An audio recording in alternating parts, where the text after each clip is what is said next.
Assalomu alaykum qadrli futbol ixlosmandlari. Haqiqiy futbol kanaliga xush kelibsiz. Bugun biz sizlarga o'zbek futbolida ro'y bergan eng muhim va qiziqarli ma'lumotlarni taqdim etishga harakat qilamiz. Videoni boshlashdan oldin like va podpisatsiya tugmasini bosib qo'yishni unutmang. Biz esa videoni boshladik. O'zbekiston terma jamoasida italiyalik mutaxassis ish boshladi. O'zbekiston milliy terma jamoasida hujumchilar bilan ishlash bo'yicha yangi murabbiy faoliyatini boshladi. Italiyalik sobiq futbolchi Rolando Bianchi milliy jamoa murabbiylar shtabiga qo'shildi. Mutaxassis terma jamoada hujumchilarni tayyorlash jarayonida ishtirok etadi. Ma'lumot uchun, Rolando Bianchi futbolchilik faoliyati davomida Atalanta, Cagliari, Reggina, Manchester City, Torino, Bologna va Mallorca kabi klublar sharafini himoya qilgan.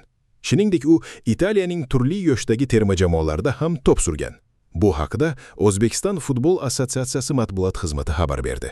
Eldor Shomurodov Turkiyada mavsumning eng yaxshilari qatorida. Turkiya Superligasining joriy mavsumi o'z nihoyasiga yetib bormoqda. Mavsum avvalida Romadan Istanbul Başakşehir safiga ko'chib o'tgan hamyurtimiz Eldor Shomurodov bir qator e'tiborga molik natijalar qayd etmoqda. Xususan o'zbekistonlik forvard mavsum ramziy jamoasidan joy oldi. Bu haqda klub matbuot xizmati ijtimoiy tarmoqdagi sahifasi orqali ma'lum qildi.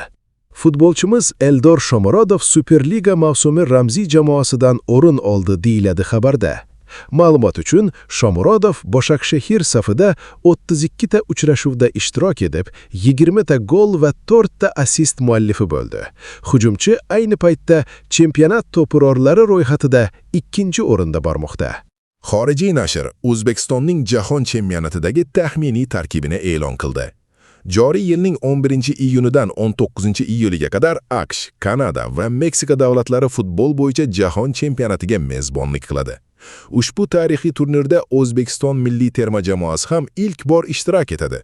Vakillarimiz K guruhidan o'rin olib, Kolumbiya, Portugaliya hamda Kongo terma jamoalariga qarshi bahs olib boradi.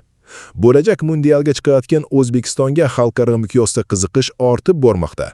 Jumladan Braziliyaning Photos Foot FC futbol sahifasi oq bo'rilarning turnir uchun taxminiy tarkibini e'lon qildi. Sahifa ikki xil variantdagi tarkibni taqdim etib, ularga turli futbolchilarni joylashtirgan. Quyidagi rasmlar orqali ushbu taxminiy tarkiblar bilan tanishishingiz mumkin.